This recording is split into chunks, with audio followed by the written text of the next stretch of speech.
말씀 히브리서 1장입니다.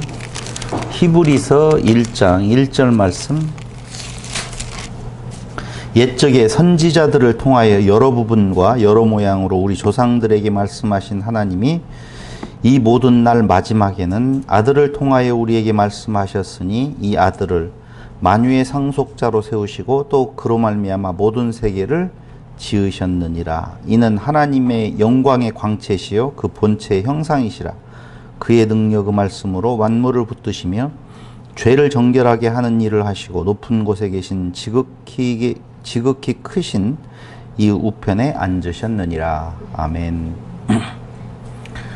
히브리서를 같이 특강으로 공부하게 되어져서 저 나름대로는 상당히 의미가 있다라고 생각을 합니다. 쉬운 것 같으면서도 쉽지 않는 책이 히브리서라고 보면 되죠. 우리가 공부해 왔던 그 시각을 견지한다면 그렇게 또 어려운 책만은 아니에요. 이제 히브리서가 어렵게 느껴지는 첫 번째 요인은 저는 그렇게 봐요. 신학이나 교리라고 하는 것이 우리의 시각을, 성경을 보는 시각을 더 방해하고 있다라고 생각을 하거든요. 그래서 오늘은 그러한 교리적인 측면이라든가 아니면 신학적인 어떤 결론에 대한 내용도 여러분 머릿속에서 다 지워버리고 히브리서 자체만을 가지고 공부를 해본다라고 보면 히브리서가 굉장히 간단한 책이구나 라고 하는 것을 느낄 수 있으리라고 생각을 합니다. 일단은 누가 썼으며 언제 어디에서 수신자는 누구를 향하여서 왜 썼는 건가에 대한 내용을 알면 정말 그 편지를 이해하는 것만큼 쉬운 것이 없어요. 누가 썼으며 누구에게 썼으며 왜 썼는 건가 라고 하는 내용을 알게 되어지면 그 편지의 내용은 그렇게 어렵지 않게 풀어질 수가 있는데, 문제는 히브리서 어느 곳을 보더라도 저자에 대한 이야기가 유일하게 안 나와요. 다른 어떤 힌트도 안 나올 정도로 오리게네스는 말하기를 하나님만이 아신다, 이렇게 저자에 대해서 말을 할 정도로 히브리서는 누가 썼느냐라고 하는 것에는 상당히 어려움이 좀 있습니다. 바울 저작설, 웬만하면 바울이 썼다라고 하면 대충 맞아 들어가는데, 바울이 썼다고 하기에는 여러 가지 문제점들이 굉장히 많아서 바울 저작설도 한때에는 받아들여졌지만 나중에서는 바울 저작이 아니다라고 이야기하고, 기타 여러 사람들의 이름이 회자되고 있지만 사실은 누가 썼느냐, 하나님만이 아신다, 오리게네스가 말한 내용을 받아들이는 것이 좋을 것 같습니다.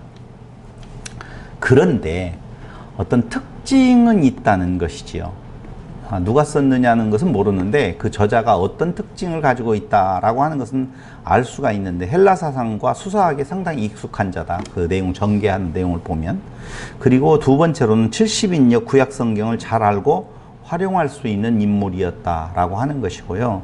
세 번째로는 디모데와 친밀한 관계를 맺고 있었던 1세대가 아니라 2세대 그리스도인일 것이다 라고 하는 것은 히브리서 13장 23절. 왜 제가 이걸 한번 찾아보냐면요,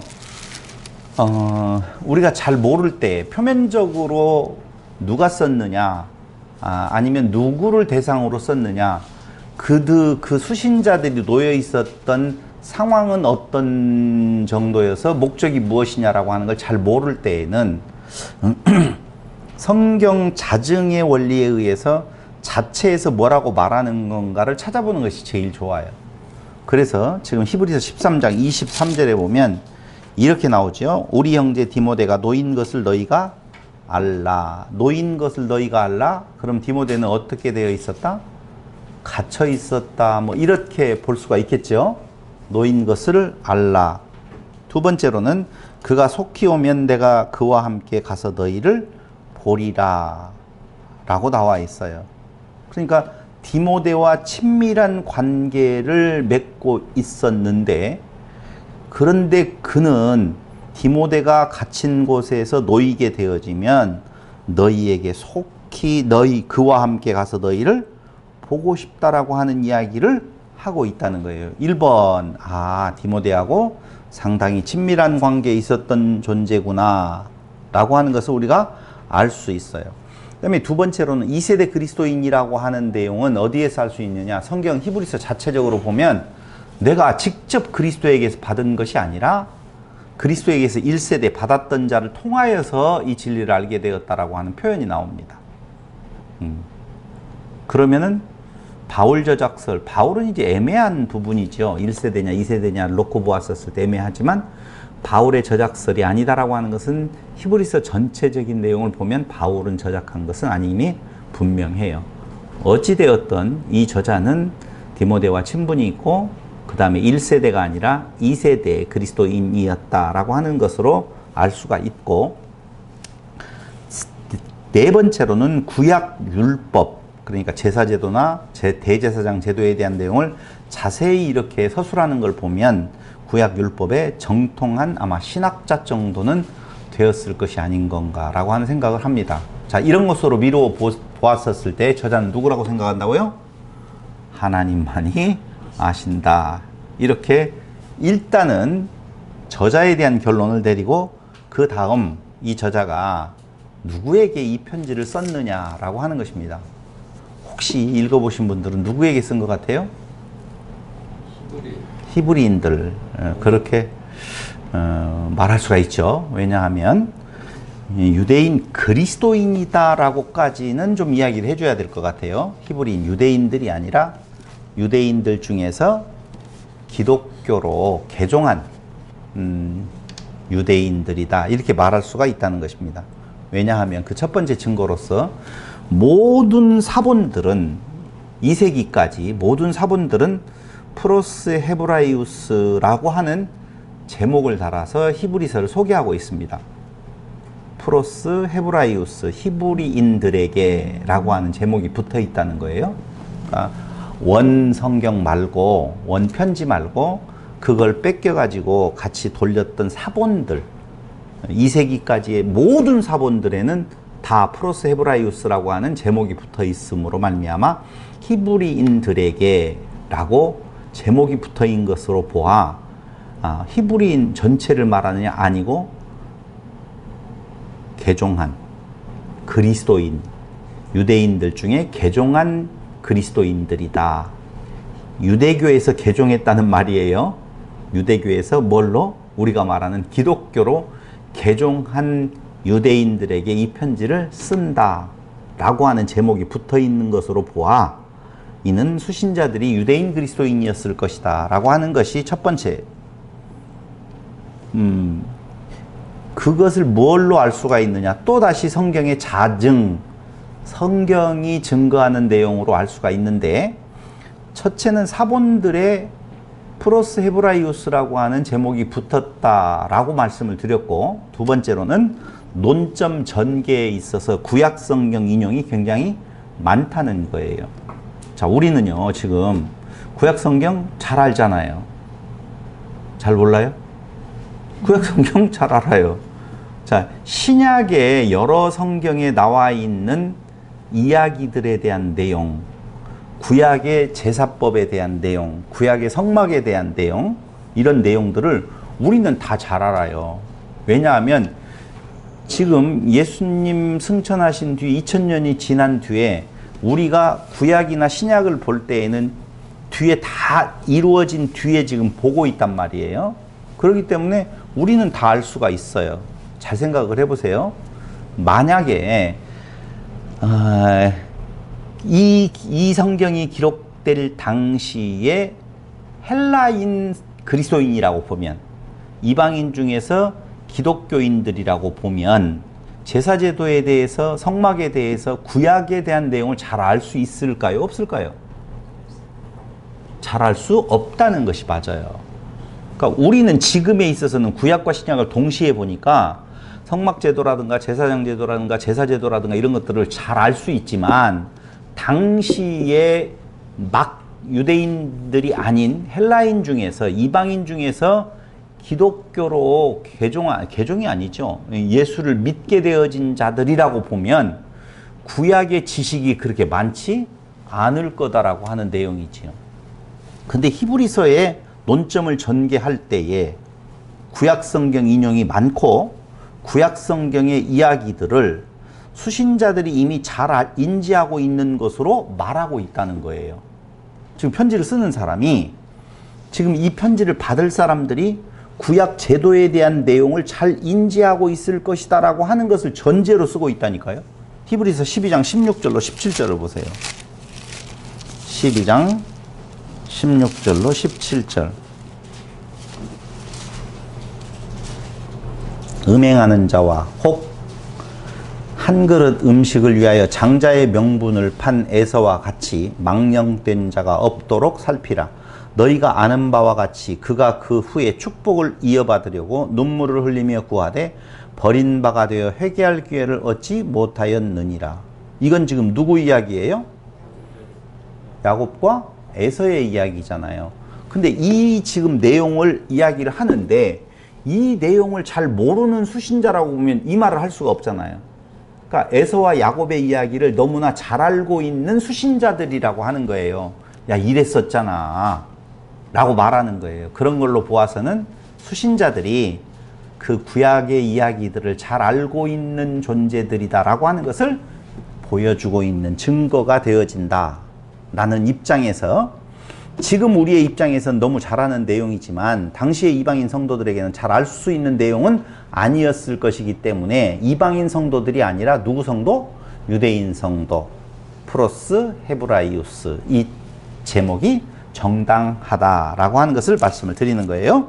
또한 수신자들이 유대인 성도들이라고 하는 것은 대제사장 제도, 제사의식, 장막의 구조, 모세 언약 등에 관한 상세한 논점이 전개되어지고 있는 것으로 보아서 구약 성경에 매우 익숙한 유대인 그리스도이었음을 시사해 준다고 볼 수 있다는 거예요. 그 중에서도 특히 누구일 것 같느냐라고 하면 보면 제사장 부류에 속한 집단이 아닌 건가, 이런 생각을 가질 정도로 제사제도에 대한 내용이 상세하게 기록되어져 있다는 것입니다. 꼭 그렇다라고 하는 것이 아니라 그렇게 보여진다라고 하는 것이죠. 이게 왜 중요한 건가는 이 글을 쓴, 편지를 쓴 목적하고 굉장히 부합되어지는 내용이기 때문에 그렇다는 거예요. 그렇다면 저자는 모르겠어. 하나님만이 아셔. 수신자는 누구냐?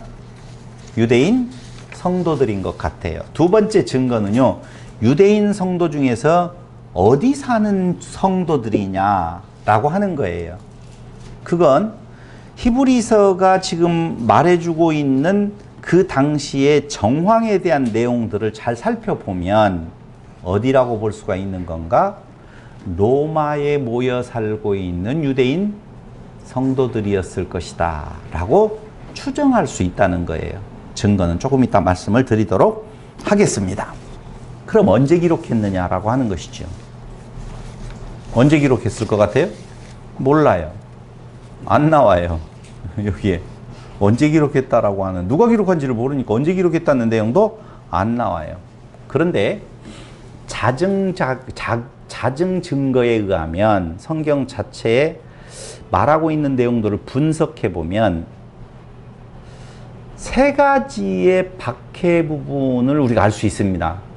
성도들에 대한 박해가 크게 나누어지면 세 가지로 올 수가 있는데, 기록 목적을 보면은요, 지금 이 편지를 받는 집단이 뭔가로부터 핍박을 받고 있어요. 근데 그 핍박 때문에 신앙을 저버릴 위기에 처해 있다는 거예요. 틀림없어요. 신앙을 저버릴 위기에 처해 있는데 그 위기가 뭐냐면은 다시 유대교로 돌아가려고 하는 모습이 보인다는 거예요. 그럼 유대교로 돌아가려고 하는 모습이 보인다라고 보면 그리고 두 번째 증거는 뭐냐면은 아직 피 흘리기까지는 너희에게 고난이 온 것은 아니다라고 이야기를 하고 있어요. 그러니까 잠깐 생각을 해보세요. 고난이 오기는 오는데 피 흘리기까지의 고난은 아니에요. 그렇다라고 보면 이 고난은 고난의 첫 시작으로서 피 흘리는 고난이 있었고, 피 흘리기까지는 아니지만 뭔가 고난이 있었어요. 그렇다면 성도들에게 있었던 큰 의미에 있어서 세 번의 고난을 본다면은 우리가 잘 알고 있는 누구의 핍박? 전부 다 이야기를 하는데요. 첫 번째 우리는 머릿속에 확 떠오르는 사람은 네로의 핍박을 둘 수가 있어요, 없어요? 있을 거예요. 사람들이 거의 생각을 할 때는 야, 네로의 핍박이 굉장히 큰 거 아니냐라고 생각을 할 수가 있어요. 근데 그건 몇 년도에 있었느냐? 64년에 있었어요. 두 번째 핍박하면은 누가가 생각나느냐? 도미티아누스 황제에 대한 기독교 핍박이 있었죠. 도미티아누스 황제는 80년대와 90년대에 황제로 등극을 해서 기독교를 핍박을 하거든요. 본인이 신이다라고 하는 의미에 있어서. 그런데 또 한 번 핍박이 있었어요. 근데 잘 보세요. 제 논점 전개하는 걸 따라오셔야만이 돼요. 지금 히브리서는요, 성경에 탁 뭐라고 증거가 안 나와 있기 때문에 어떻게 이걸 찾아내는 건가에 대한 내용을 잘 들으셔야 돼요. 도미티아누스 황제의 핍박이나 네로 황제의 핍박에는 피 흘림이 있어요, 없어요? 있어요. 순교자들이 나오거든요. 상당히 많은 사람이 죽어가요. 그런데 히브리서의 자증의 원리에 의해서 보니까 아직 피 흘리기까지는 아닌 거예요. 그렇다면 도대체 어떤 때에 피 흘리지 아니하지만 상당히 센 핍박이 왔었는 건가? 라고 보면 또 한 명의 황제가 있는데 바로 49년에 클라우디우스 황제의 박해가 있었죠. 클라우디우스 황제의 박해는 로마에서 유대인들과 그리고 기독교인들을 동시에 추방하는 결과를 낳게 되어지거든요. 근데 이때는 순교에 대한 내용은 없었어요. 나가라 라고 하는 내용이었었죠. 근데 그 원인에 대한 내용을 가지고 유대인들의 반발이 유대교 성도들에 대한 반발로 나타나고 있었다라고 하는 것입니다. 그러므로 우리는 피 흘리기까지의 환란이 아니라고 보면 64년 이후로 볼 수는 없고, 또 잘 알고 있는 것처럼 성도들에 대한 핍박이 어디에, 유대인들에 대한 핍박이 제일 강하게 나타났던 것이 우리가 주 70년에 예루살렘 성전에 대한 멸망이 나오잖아요. 근데 그 내용에 대한 것도 여기에 거론되는 바가 없다라고 보면, 잘 한번 보세요. 성전에 대한 이야기가 많이 나오잖아요, 히브리서에는. 근데 성전에 대한 이야기를 할 때에 참 성전 되시는 그리스도와 그림자 성전인 예루살렘 성전과의 비교로 놓고 볼 때에, 예루살렘 성전이 무너졌었을 때에는 예루살렘 성전이 없는 상태에서 참 성전 되시는 예수님과 예루살렘 성전과의 비교는 의미가 별로 없잖아요. 확 안 들어오거든요. 그런데 예루살렘 성전이 지금 서 있어요. 그럴 때 그 성전보다, 그 성전에서 구약에 이루어졌던 모든 어떤 행위들보다 더 우월하신 예수님의 참 성전 되심에 대한 내용을 이야기를 한다라고 보면 그들은 그렇구나라고 빨리 알아들을 수 있었을 거예요. 그러므로 주 70년에 있었던 예루살렘 성전 멸망 이전, 네로 황제의 핍박이 있기 64년 이전에 이 글이 쓰여졌다라고 보면 클라우디우스 황제의 핍박, 박해라고 하는 주 49년부터 약 64년경 이 사이에 이 편지는 쓰여졌을 것이다 라고 하는 것이 연구해보면 나타날 수 있는 내용이라 그 말입니다. 그럼 구약시대의 의식들에 대해 가지는 그리스도의 우월성에 대한 논증은 예루살렘 성전이 존재할 때의 특별한 의미로 다가왔을 것이다 라고 하는 이야기를 조금 전에 했잖아요. 그러므로 예루살렘 성전 멸망하기 전, 제가 생각할 때는 주 60년 전후로 해서 이 히브리서는 쓰여졌을 것이다 라고 하는 것이고, 두 번째, 자, 기록 연대에 대한 이야기를 하면서 앞에서 이야기했던 것처럼 누구에게 이 편지가 쓰여졌느냐라고 하면은 유대인 그리스도인들이라고 말씀을 드렸잖아요. 그런데 유대인 그리스도인들은 디아스포라 되어서 로마가 지배하고 있는 각지에 지금 흩어져 살고 있단 말이에요. 자기 생각들은 비우고 저하고 대화를 좀 했으면 좋겠어요. 왜냐하면 지금은 어떤 내용도 연구에서 나오는 내용이지 어디에 탁 써져 있는 내용이 아니기 때문에 여러분들이 지금 다시 집에 가서 공부할 수가 없어요. 그러니까 들을 때 정신을 좀 차리고 말을 따라오면은 그렇구나라고 이해해야 될 수가 있는데 깜빡 놓쳐버리면 무슨 이야기였지 하고 그거 따라잡으려다가 다 놓칠 수밖에 없다 그 말입니다.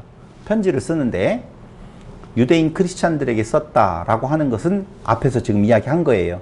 근데 전국 로마가 지배하고 있는 전 세계에 흩어져 있는 유대인 크리스찬들에게 썼느냐? 아니라는 거예요. 그럼 누구에게 썼느냐? 한정된 무리였을 것이다 라고 하는 거예요. 한정된 무리. 그럼 어떻게 할 수 있느냐? 저자는 디모데와 함께 수신자들에게로 돌아가기를 희망한다고 아까 읽었잖아요. 히브리서 13장 23절에 보면 디모데가 놓이게 되어지면 디모데가 올 때 너희에게 같이 너희에게 가기를 원한다라고 이야기를 했잖아요. 그럼 너희에게 가기를 원한다? 로마 전체에 흩어져 있는 곳으로 말 돼야 안 돼요? 안 되죠? 안 되잖아요. 그러니까 정신만 차리면 금방 할 수 있잖아요. 너희에게 가기를 원한다? 로마 전역에 흩어져 있는 대로 말이 안 되잖아요. 그러니까 너희에게 가기를 원한다. 너희가 지금 있는 그곳으로 특정한 무리들이 있는 곳으로 간다는 의미지 그냥 로마 전체에 흩어져 있는 유대인 크리스찬들에게 다 보내는 내용이 아니라는 거예요. 이제 이해가 됐잖아요. 그래서 여러 정황으로 보아졌었을 때 그럼 어디에 있는 특별한 유대인 크리스찬들 집단인 건가? 그건 내용으로 보았었을 때에 로마인 것 같다는 거예요. 로마가 지배하고 있는 전 지역이 아니라 로마라고 하는 지역에 있는 유대인 크리스찬들에게 보내어진 편지 같다는 거예요. 봐봐요. 저자는 오늘 디모데와 함께라고 말하고 있잖아요. 그렇죠? 근데 그 디모데는 어떤 상황에 있었느냐라고 성경에 찾아보니까요. 바울의 2차 투옥 때에 죽음을 앞두고 있었어요. 바울이 두 번째 로마 감옥에 갇혀 있었을 때 이제 죽음이 거의 앞에 다가왔다라는 것을 알고 그가 여러 가지 이야기를 하는 중에 죽음을 앞두고 디모데후서 4장 9절과 21절에 보면 디모데가 내게 오기를 원한다라고 하는 편지를 써요. 디모데후서에서 디모데가 좀 왔으면 좋겠다라고 하는 내용을 쓰거든요. 그때에 디모데는 바울에게 갔어야 안 갔겠어요? 갔어요. 갔는데 거기서 어떤 학자들의 주장에 의하면 디모데도 이때에 감옥에 갇혔다는 거예요. 그리고 바로 바울은 죽어요, 안 죽어요?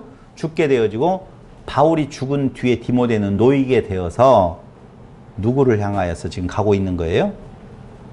히브리서 기자를 향하여서 가고 있는 거예요. 어디 있는지는 알 수 있다 없다?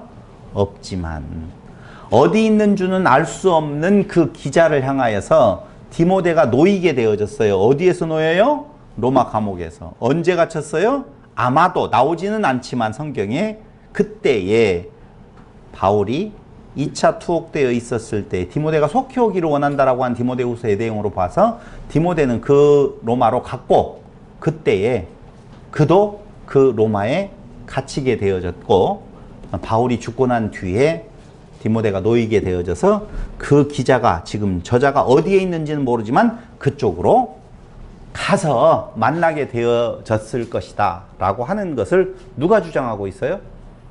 제가 주장하고 있어요. 네, 제가 주장하고 있어요. 절대 로마 각지에 흩어져 있는 유대인 성도들에게 이렇게 쓸 수는 없다라고 하는 것을 말씀을 드리는 것입니다. 자, 기자 이야기했어요. 그 다음에 수신자에 대한 이야기를 했고 세 번째로는 언제 기록했을 것인가에 대한 이야기를 지금 드렸습니다. 오늘은 아마 2시간 서론 이야기하면 본론에 대한 이야기는 문제가 되고 있는 구절들 여러 군데를 좀 살펴보고 나면은 끝나고 다음 주부터는 요 히브리서를 1장 1절부터 쭉 풀어나가는 일들을 하게 되어질 거예요. 근데 오늘 이 서론에 대한 내용을 여러분들이 잘 알고 계신다라고 보면 그 다음부터는 엄청나게 쉽게 히브리서는 여러분들에게 들어오게 되어질 거라고 보면 되어져요. 자, 그러면은 왜 도대체 이 편지를 썼느냐라고 하는 거예요. 왜 이 편지를 썼을까라고 하는 내용은 그들이 처한 상황을 알아야만이 이 편지를 왜 썼는 건가에 대한 목적이 나오게 되어져 있어요. 그럼 이 수신자들이 그때 당시에 처해 있었던 상황은 어떤 상황이었을 거라고 생각이 들어가요? 안 좋은 상황이라고 들어가죠. 그래서 전 여러분들에게 쉬운 답을 드린다라고 보면 성경에 나와 있어요. 어떤 상황이었는지에 대한 내용이 성경에 잘 나와 있어요. 수신자들은요, 위험의 직면에 있었어요. 그 위험은 무슨 위험이었었느냐? 말씀드린 대로 순교에 대한 위험까지는 아니었다라고 하는 내용은 조금 전에 말씀을 드렸잖아요. 맞아요. 보세요. 히브리서 10장 32절로 34절에 보면 핍박받고 있다라고 하는 내용이 정확하게 나옵니다. 히브리서 10장 32절로 34절에 보았더니 이렇게 나오네요. 전날에 너희가 빛을 받은 후에 고난의 큰 싸움을 견디어낸 것을 생각하라. 빛을 받은 뒤에, 복음을 받아들인 뒤에 고난의 큰 싸움이 있었네요. 그런데 이 싸움이 아까 다른 성경에서 알아봤던 것처럼, 아니 이 역사적 상황을 알아봤던 것처럼 네로 황제나 도미티아누스 황제를 통한 순교의 박해까지는 아니었단 말이지요. 그런데 고난의 큰 싸움을 견뎌낸 것을 생각하라. 혹은 비방과 환난으로서 사람에게 구경거리가 되고 혹은 이런 형편에 있는 자들과 사귀는 자가 되었으니 너희가 갇힌 자를 동정하고 너희 소유를 빼앗기는 것도 기쁘게 당한 것은 더 낫고 영구한 소유가 있는 줄 알미라. 소유의 빼앗김도 있다네요. 그렇죠. 소유의 빼앗김은 언제 있었던 것 같아요? 아까 제가 이야기를 했었잖아요. 누구 때에? 클라우디우스 황제 때에 어떻게 해요? 추방령이 있었다라고 그랬고, 추방할 때는 재산 다 놓고 가야 되잖아요. 그러니까 거의 들어맞아요. 그러니까 복음 전함의 초기에 그들이 복음을 알게 되어질 때에 로마로부터 오는 핍박이라기보다는, 로마의 정치적인 핍박이라기보다는 누구로부터의 핍박이 더 심했느냐라고 보면은 유대교인들로부터의 핍박이 더 심했다라고 하는 것을 사도행전에 보면 굉장히 잘 나타나고 있는 것을 볼 수가 있어요. 자, 예를 들어서 이런 거, 여기는 지금 그 시대는 안 맞지만 바울이 사울로 불려졌었을 때에 누구를 핍박했어요? 유대인 크리스찬들을 핍박했었거든요. 그러니까 그게 한 예예요. 그런 거와 같은 핍박이 로마에서, 특히 로마에서, 로마가 지배하고 있는 각지에서 유대인 성도들에 대한 유대교도들의 핍박이 아주 심했지만 그들의 핍박은 목숨을 가져가는 정도의 핍박은 아니었었다 그 말입니다. 그러니까 상당한 핍박이지만, 재산상의 손해가 있는 핍박이지만 목숨까지는 아직 맞아요. 순교를 각오할 핍박까지는 아니었던 상태로 지금 이야기를 하고 있다는 거예요. 그렇다라고 보면 핍박받고 있어요. 유대교에 의해. 사도행전 3장 4장 5장 17절 사도행전에 보면은 유대인들에 대한 핍박이 굉장히 잘 나오고 있거든요. 충분히 제 말을 이해했으리라고 보겠습니다. 그런데 히브리서 13장 7절에 보면은요, 뭐라고 나와 있냐면은요, 13장 7절.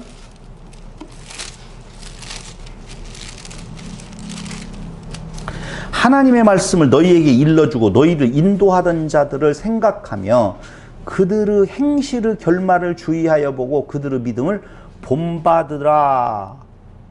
그럼 이 상태는 지금 무슨 말인지 잘 못 알아듣겠다라고 보면 제가 설명을 해드리면은요, 지도자들이 순교를 당한 상황이었다라고 볼 수 있어요. 그들을 본받으라 그 말이에요.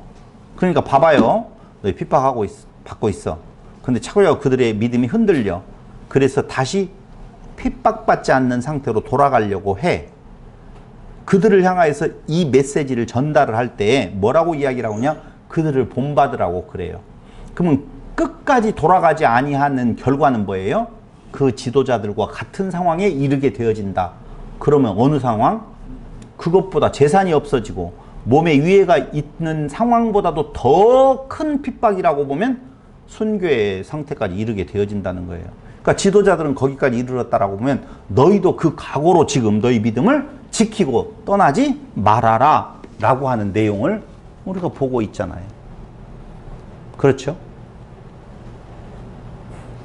그렇죠? 대답 안 하려면 말아요. 나도 뭐 듣기 싫어요. 그런데 또한 6장 10절에 보면은요, 그 수신자들의 상태는요, 그런 핍박받는 상태에도 있었지만 성도를 섬김의 본이 되는 공동체였다라고 하는 것을 알 수가 있어요. 5장 11절로 14절에 보면은요, 복음을 받은 지 상당한 시간이 흘렀지만 듣는 것이 둔함으로 이렇게 나오지요. 5장 11절로 14절에 보면 듣는 것이 무엇하다라고 나오죠? 둔하다. 이 둔하다라고 하는 헬라말을 찾아보니까 게으르다 이렇게 나와요. 멍청하다 이 말이 아니고 게으르다. 그러니까 복음을 듣는 것에 게을러서 두담으로 젖을 먹는 도의 초보의 단계에 머물러 있었다라고 하는 거예요. 그러니까 더 진전이 없이 좋아 라고 하는 상태에 머물러 있었어요. 게을렀어요. 됐어, 이 정도면 됐지. 게으름의 첫 번째 그 시도가 어디에서 나오냐면요, 나는 구원 받았어. 그러니까 한 번 구원, 거기가 뭐예요? 예정론하고 견인이라고 하는 교리예요. 그러니까 하나님께서 구원하기로 예정된 자는 절대 그 구원에서 떨어짐이 없다라고 하는, 그게 뭐냐? 예정론하고 견인교리에 대한 내용이거든요. 그러니까 예정론과 견인교리에 완전히 내 마음이 가 있으면 게을러질 수 있어요. 게을러질 수. 그런 상태에 지금 있단 말입니다. 이들의 상태가, 그들의 수신자들의 상태가. 그런데 10장 25절에 보면은요, 그것을 모이기를 꺼려 한다라고 이렇게 나오죠. 그러니까 다시요, 5장과 10장 25절을 합쳐 놓겠어요. 모이기를 꺼려 하니 게을러서 말씀 듣는 것이 둔해지고 도의 초보의 상태에 지금 빠져 있다라고 하는 것이죠. 이런 상태에 있는 자들은 비교적 가벼운 유혹의 상태에 빠질 수 있다는 거예요. 그게 12장 1절에 대한 내용이에요. 12장 1절에 보면 이렇게 나오죠. 이러므로 우리에게 구름같이 둘러싼 허다한 증인들이 있으니 모든 무거운 것과 얽매이기 쉬운 죄를 벗어버리고 인내로서 우리 앞에 당한 경주를 하며, 그 필요성을 지금 12장 1절에서 이야기를 하고 있는 거예요.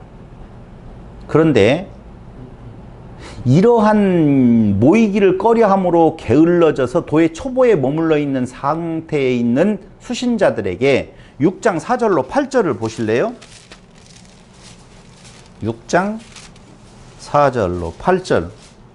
한 번 빛을 받고 하늘의 은사를 맛보고 성령에 참여한 바 되고 하나님의 선한 말씀과 내세의 능력을 맛보고도 타락한 자들은 다시 새롭게 하여 회개할 수 없나니 이는 그들이 하나님의 아들을 다시 십자가에 못 박아 드러내놓고 욕되게 함이라. 땅이 그 위에 자주 내리는 비를 흡수하여 밭가는 자들이 쓰기에 합당한 채소를 내면 하나님께 복을 받고, 만일 가시와 엉겅퀴를 내면 버림을 당하고 저주함에 가까워 그 마지막은 불사름이 되리라. 이게 지금 무슨 내용이에요? 경고의 메시지예요. 너희 그렇게 있다가 죽어, 그 말이에요. 봐봐요. 히브리서는요, 믿는 자들에게 보낸 편지예요, 믿지 아니하는 이방인들에게 보낸 편지라고 보셔요? 믿는 자에게 보낸 편지예요. 근데 히브리서 여기에서 보면 믿는 너희들 죽어 경고하고 있잖아요. 그럼 아까 한 번 믿음, 한 번 구원은 영원한 구원인 건가에 대한 내용, 지난번에 서론으로 이야기를 했었지만 어떻게 생각하세요? 한 번 구원은 영원한 구원 맞아요? 이게 오늘 중요하게 여러분들에게 말씀드릴 내용이에요. 한 번 구원은 영원한 구원이다라고 하는 교리예요. 교리. 신학적인 결론이거든요. 그럼 그 교리가 맞는 교리 같아요? 틀린 교리 같아요? 맞기도 하고 틀리죠.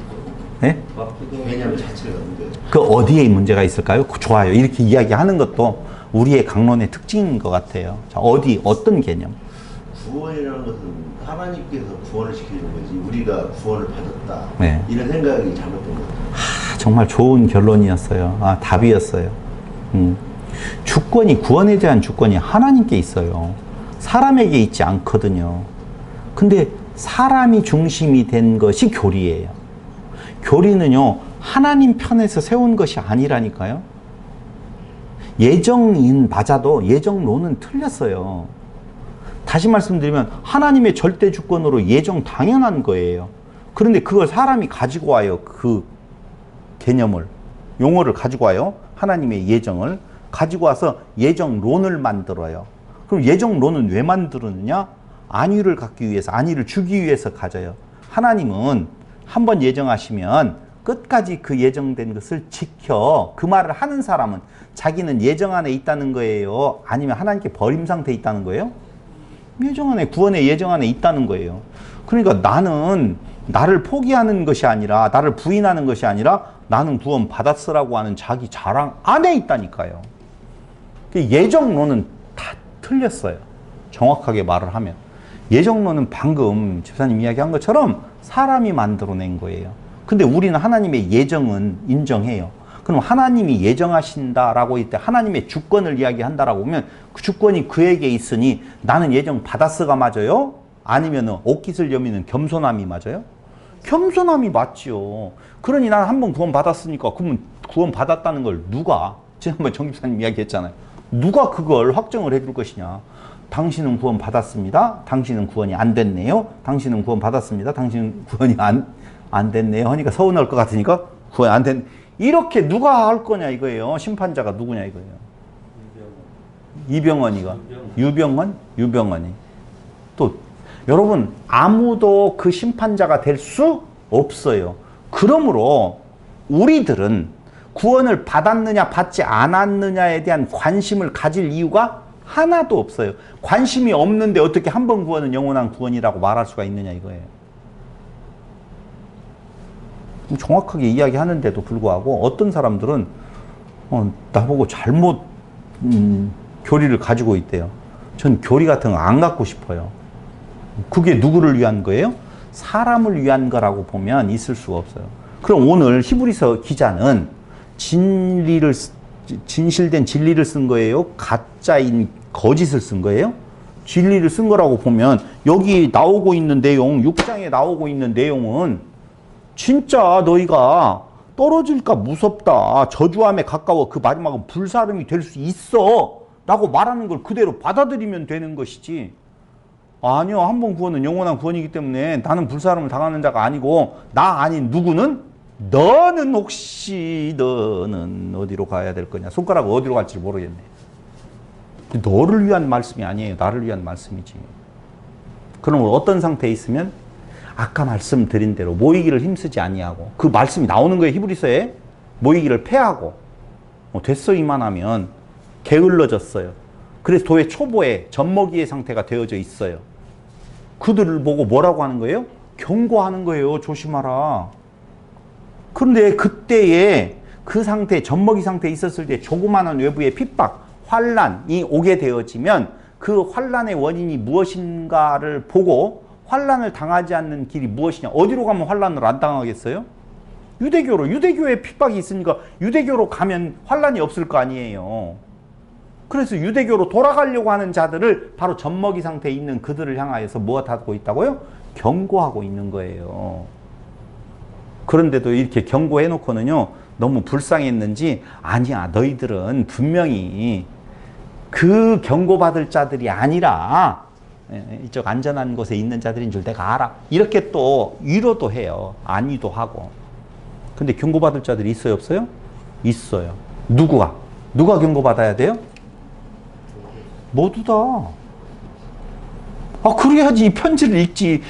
경고받을 일이 없는 자라고 보면은 왜 이 편지가 우리가 지금 공부해야 될 이유가 어디 있느냐 이거죠.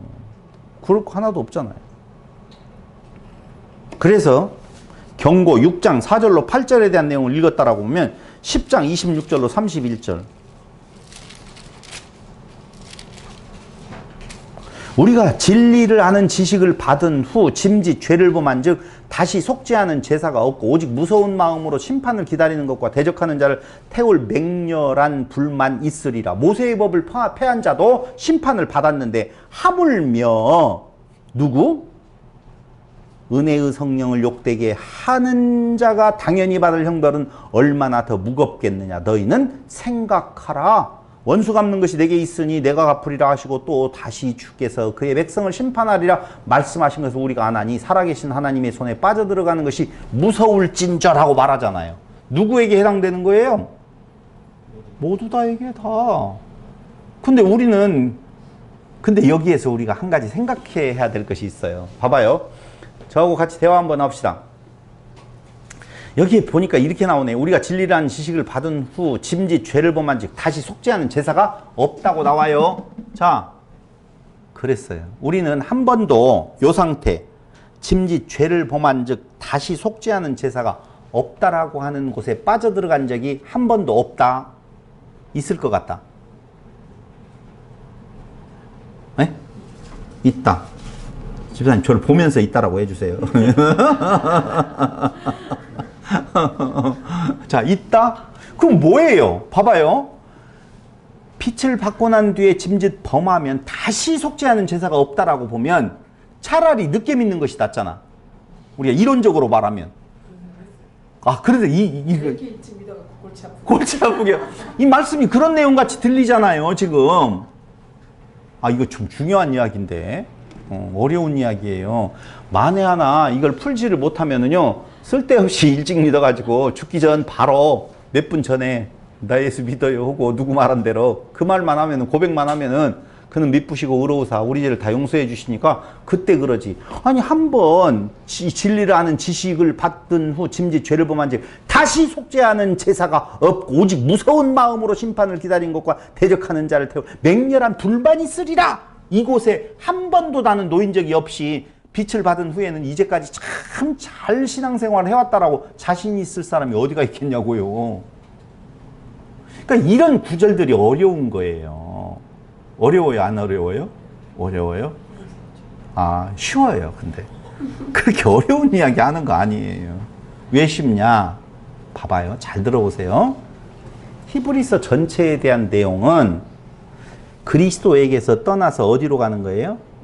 유대교로 가는 거예요. 유대교하고 그리스도교 차이점은 어디에 있냐? 자기를 부인하고 자기를 시인하고예요. 예수를 인정하고 자기를 부인하는 거고, 여기는 예수를 부인하고 자기를, 헷갈렸네. 자기를 부인하고 예수를 인정. 이게 그리스도교예요.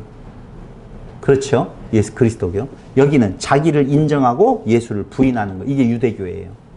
그렇죠? 이 말을 하고 있는 거예요. 전체에 대한 내용이.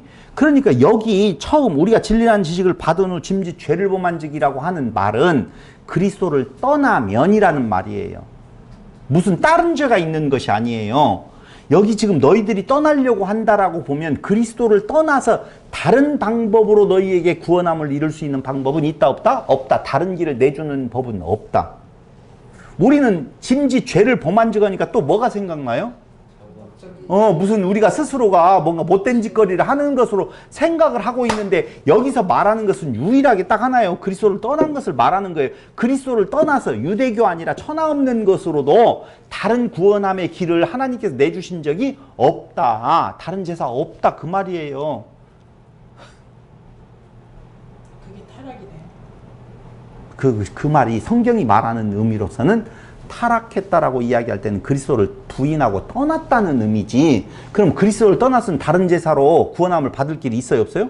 당연히 없는 거 맞아요. 당연히 없는 이야기를 하고 있는 거예요. 그 다른 길로 가는 길을 너희가 찾았다라고 해서 그 길을 가면 너희에게는 무서운 마음으로 심판을 기다리는 것, 대적하는 자를 태울 맹렬한 불만이 있다. 그 말이에요.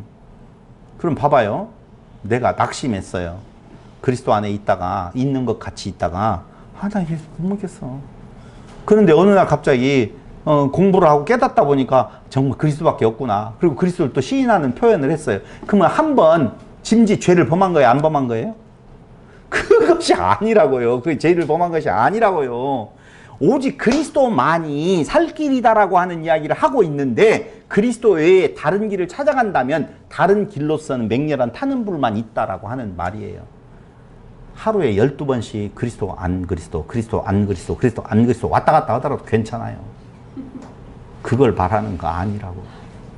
그러니까 짐짓 죄를 범한 적이라고 하는 말은 그리스도를 떠나서 다른 구원의 길로 찾아간다라고 보면 그 길엔 맹렬히 타는 저주의 불만 있다 그 말이에요. 그러므로 우리는요 수도 없이 넘어지고 수도 없이 죄송해요 농담 한 번 자빠져요. 그래도 걱정하지 마세요. 왜요? 우리가 수도 없이 넘어지고 또 다시 수렁에 빠진다 할지라도 오직 그리스도 안에서는 유일하신 생명의 길이 되심을 알면 된다 그 말입니다. 네. 네. 여기는 그 말이에요 절대. 네.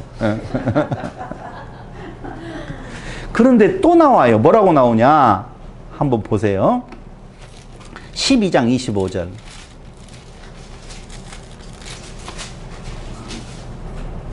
너희는 삼가 말씀하신 일을 거역하지 말라. 땅에서 경고하신 일을 거역한 그들이 피하지 못하였거든 하물며 하늘로부터 경고하신 일을 배반하는 우리일까 보냐. 또 누구를 말하는 거예요? 맞아요. 그리스도를 떠나서 그 경고에서 너희가 벗어날 수 있을까 보냐? 못 벗어난다는 거예요. 그럼 보세요. 자, 지난 시간에 뭐라고 이야기를 했냐면요. 이 히브리서를 공부하기 위해서 1시간 우리가 선행적으로 한 번 보는 영원한 구원인 건가에 대한 내용을 한 번 특강으로 이야기를 하면서 제가 그런 이야기를 했어요. 뭐라고 했어요? 몰라요. 금방 잊어먹었어요. 뭔 말을 하려고 했는지. 지금 제가 지금 몇 장 읽었어요? 25절, 12장 25절 읽었죠? 너희는 삼가 말씀하신 일을 거역하지 말라. 땅에서 경고하신 일을 거역한 그들이 피하지 못하였거든 하물며 하늘로부터 경고하신 일을 배반하는 우리일까 보냐라고 이야기할 때에 첫 번째 이야기는 뭐예요? 구약의 율법에 대한 내용을 범한 자들에게 징계가 있었던 것처럼 그리스도를 떠난 자들에게 당연히 하나님의 진노가 임하실 것은 너무 당연한 거예요. 당연한 거예요. 한 장만 더 찾아볼게요. 여기 재미난 말씀 나오네요. 보세요. 3장 12절 형제들아 너희는 삼가 혹 너희 중에 누가 믿지 아니하는 악한 마음을 품고 살아계신 하나님에게서 떨어질까 조심할 것이요. 떨어질까 조심하래요. 이 말하려고 그랬어요. 떨어질까 조심할 것이요. 오직 오늘이라 일컫는 동안에 매일 피차 권면하여 너희 중에 누구든지 죄의 유혹으로 완고하게 되지 않도록 하라 라고 이야기를 했어요. 근데 그 뒤에 내용은 이따가 좀 풀어볼 건데요. 자, 여러분에게 오늘 지금 3장에 이야기하는 거나 12장 25절에서 이야기하는 거나 떨어질 수 있다 없다? 있다는 거예요. 근데 그 떨어질 수 있다라고 이야기할 때에 지금 히브리서 기자가 이야기하는 것은 두 가지의 상태를 이야기를 하고 있는 거예요. 지난 시간 내가 뭐라고 이야기했냐면요. 거듭난 상태를 이야기를 했죠. 기억하시나요? 기억 안 되나요? 1차적으로 이스라엘 백성들이 출애굽할 때에 애굽에서 해방되어지는 것을 거듭남이라고 제가 표현을 했어요. 그럼 오늘 우리에게도 같은 이야기를 한다라고 보면 히브리서 그 수신자들의 상태에서도 어떤 상태에 있다는 거예요? 거듭난 상태에 있다는 거예요. 거듭난 상태. 거듭남이 곧 구원함 아니라니까요. 그럼 구원은 어떤 상태로 이루어지지요? 거듭난 상태에서? 거듭난 게 구원하는 거죠. 그렇게 생각을 했었을 거라 이거죠. 거듭난 것이. 그래서 거듭남, 뭐라고 하죠? 구원파에서? 거듭남의 비밀? 그렇게 이야기를 하잖아요. 거듭났는데 히브리서가 계속 말하는 것이 그 말이에요. 이미 출애굽을 해가지고 광야로 나온 그들이 광야에서 다 죽었지 않느냐 그 말이에요. 거듭난 자가 다 죽었네요. 약속의 땅 가나안 땅에도 못 가고. 그렇잖아요. 그럼 거듭난 자를 히브리서 기자는 뭐라고 표현하고 있어요? 젖먹이의 상태라고 말하고 있어요. 젖먹이, 이것이 맞는 말인지는 모르겠지만 애들을 낳아가지고 젖먹이 상태에서 한번 나면은 끝까지 장성한 분량에 이르러요? 그렇게 안 이루어져요. 계속 거듭나야 되는 것이 아니라 양육받아서 자라나야 되거든요. 그래서 온전한 분량에 이르도록 가는 거예요. 그럼 한번 거듭난 사람 온전한 분량에 다 이르도록 가느냐?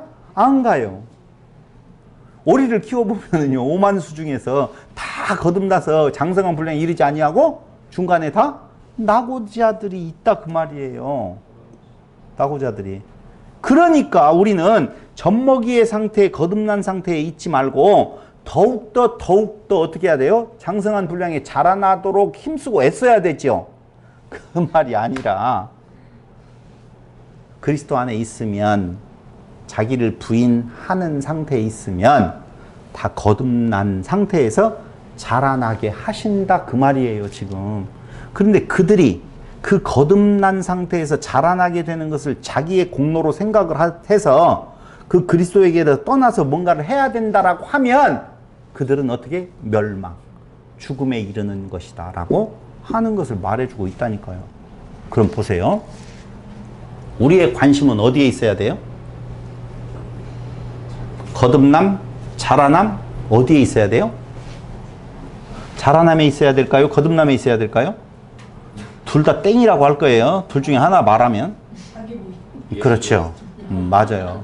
두 개를 합치면 끝나요. 우리의 관심은 오직 자기 부인 안에서의 그리스도 안에, 그리스도 안에서의 자기 부인의 상태가 우리에게 유일한 관심거리여야 된다 그 말입니다. 거듭났느냐 자라났느냐 이게 우리의 관심이 아니라니까요. 자라나면 어디까지 자라날 거예요? 그거까지. 그래서 젖먹이의 상태에 있지 말고 이제 그것을 넘어서서 너희가 초보 단계에 있지 말고 그걸 버리고 이렇게 나오잖아요. 그게 버리고가 아니라 넘어서서 그 다음 단계에 가는데, 그 다음 단계를 나보고 하라고 하면 그건 저주예요. 근데 그렇게 자라나게 하는 그분이 그 안에만 있다라고 보면 가니, 우리의 관심은 내가 완전한 자라남의 성숙한 자로 끝이 될 것이냐 안 될 것이냐가 아니라 옷깃을 여미고 오직 나는 그분만이 나의 유일한 소망입니다라고 하는 마음을 견지케 하시는 것이 하나님이 우리 안에서 역사하신다, 성령으로 역사하신다는 증거라니까요. 근데 내가 구원 받았어 안 받았어? 여기에 관심이 있다는 말은 좀 위험한 상태에 있다는 거예요. 진짜. 그러니까 오늘날 예정론에 빠져 있다든가 한 번 구원은 영원한 구원이야 라고 말하는 사람이라고 보면, 오히려 이렇게 말을 하면은요, 저보고 이단이라고 그래요. 한 번 구원은 영원한 구원이라고 말해야지 참단이지. 한 번 구원은 영원한 구원이라고 말할 수 없어. 이 말은 하나님께서 한 번 구원하시기로 작정한 자가 구원함을 이룰 수 있다는 말이 아니라, 내가 하나님의 그 장중 안에 있는 자냐 없는 자냐를 알 수가 있다 없다?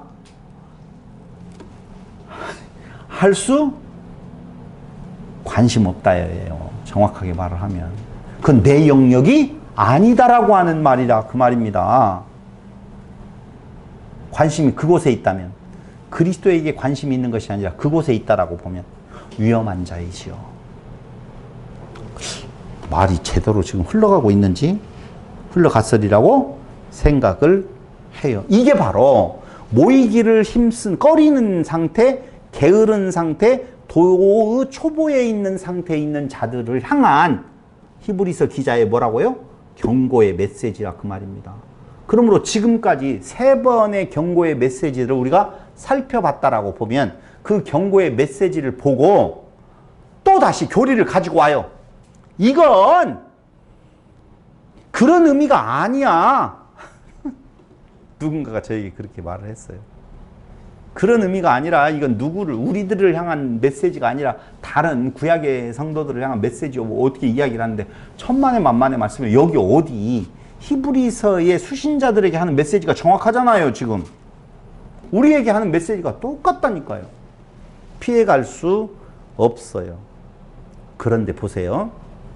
그럼 여러분들이 만약에 부모라고 보면 여러분들 자식을 장성한 분량에 이르게 하기 위하여서 내가 부모가 원하는 길에 들어서지 아니하고 딴 길을 가고 있었을 때에 부모로서 할 일은 뭐예요? 징계죠. 정확해요. 징계해야 되죠. 그래서 이에 따르는 징계, 약한 징계가 있었다라고 말하는 것이 12장 3절로 13절에 대한 내용이에요. 12장 3절로 너희가 피곤하여 낙심하지 않기 위하여 죄인들이 이같이 자기에게 거역한 일을 참으신 일을 생각하라. 너희가 죄와 싸우되 아직 피 흘리기까지는 대항하니. 이거 나오잖아요. 피 흘리기까지는 아니라고 나오죠. 그러면 네로 황제의 핍박이라든가 도미티아누스 황제의 핍박이 아니다라고 하는 것 대충 아까 설명했던 구절이네요. 구절을 말씀 안 했기 때문에 나온 게 더 강조를 하는 거예요. 또 아들들에게 권하는 것 같이 너희에게 권면하신 말씀도 있었도다. 일러스되 내 아들아 주의 징계하심. 아들에게 권하는 것 같은 권면의 말씀이 기억으로 시작돼요. 내 아들아 주의 징계하심을 경히 여기지 말며 그에게 꾸지람을 받을 때에 낙심하지 말라. 주께서 그 사랑하시는 자를 징계하시고 그가 받아들이시는 아들마다 채찍질 하심이라 하였으니 너희가 참음은, 이 참음은 뭐예요? 갑자기 징계 이야기하다가 너희가 참음은 징계를 받을 때에 참으래요? 징계를 받아도 난 참을 거야 이런 의미일까요? 견뎌내게 하신다 라고. 뒤에 남아있다, 살아남다라는 뜻이거든요. 그러니까 너희가 지금 뒤에 남아있고 살아남아있는 의미는 무엇하기 위하여서? 하나님께서 깨닫게 하시는 그 섭리를 너희에게 지금 시행하고 있다는 의미예요. 그러니까 너희가 참음은 징계를 받기 위함이라. 너희가 지금 살아남아 있는 것은 뭘 받기 위한 거라고요? 징계가 당연히 있어야 될 거 아니에요. 왜요? 아들이니까. 징계가 당연히 있어야 될 거 아니에요. 징계 너무 당연해요. 왜? 왜 그래요? 당연히 우리가 자꾸 유혹을 받으니까 그렇죠. 무슨 유혹을 받으셨어요? 예? 돈의 유혹이요? 그런 것 유혹도 아니에요. 끝없이 나 있음에 대한 유혹을 받게 되어지지요. 나를 부인하게 하는 말씀이 안 들어와요. 그래서 싫어요. 모이면 그 말하는 거 듣기 싫거든요. 그래서 모이기를 패해요. 게을러져요. 안 들으려고 해요.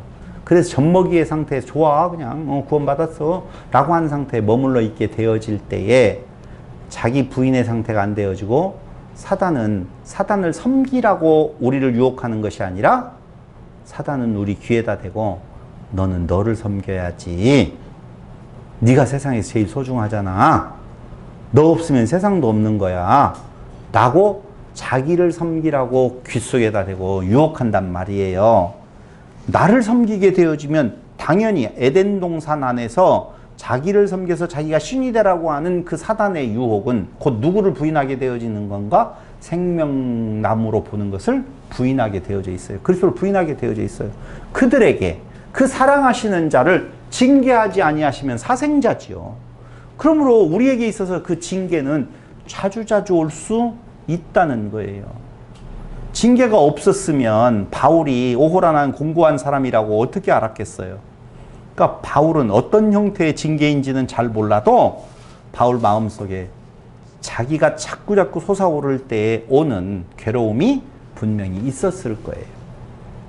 그래서 다시 이야기하면 너희가 참으면 징계를 받기 위함이라 하나님이 아들과 같이 너희를 대우하시나니 어찌 아버지가 징계하지 않는 아들이 있으리요. 징계는 다 받는 것이거늘 너희에게 없으면 사생자요 친아들이 아니니라. 또 우리 육신의 아버지가 우리를 징계하여도 공경하였거든 하물며 모든 영의 아버지께 더욱 복종하며 살려 하지 않겠느냐. 이게 뭐예요? 지금 너희들에게 어려운 환난, 핍박, 박해가 왔는데 그것이 싫다고 떠나서 어디로? 자기를 드러내라고 하는 유대교로 간다라고 하는 것을 경고하고 있는 거예요. 그들은 잠시 자기의 뜻대로 우리를 징계하였거니와 오직 하나님은 우리의 유익을 위하여 그의 거룩하심에 참여하게 하시느니라. 무릇 징계가 당시에는 즐거워 보이지 않고 슬퍼 보이나 후에 그로 말미암아 연단 맞는 자들은 의와 평강의 열매를 맺느니라. 그러므로 피곤한 손과 연약한 무릎을 일으켜 세우고 너희 발을 위하여 곧은 길을 만들어 저는 다리로 하여금 어그러지지 않고 고침을 받게 하라. 징계가 있었다는 것을 말해요.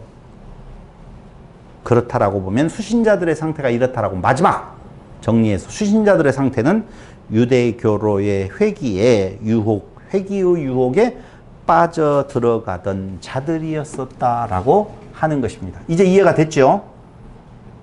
안 됐어요? 안 됐으면 잠깐 쉬었다가 또 이어서 두 번째 시간 갖도록 하겠습니다. 잠깐 쉬겠습니다.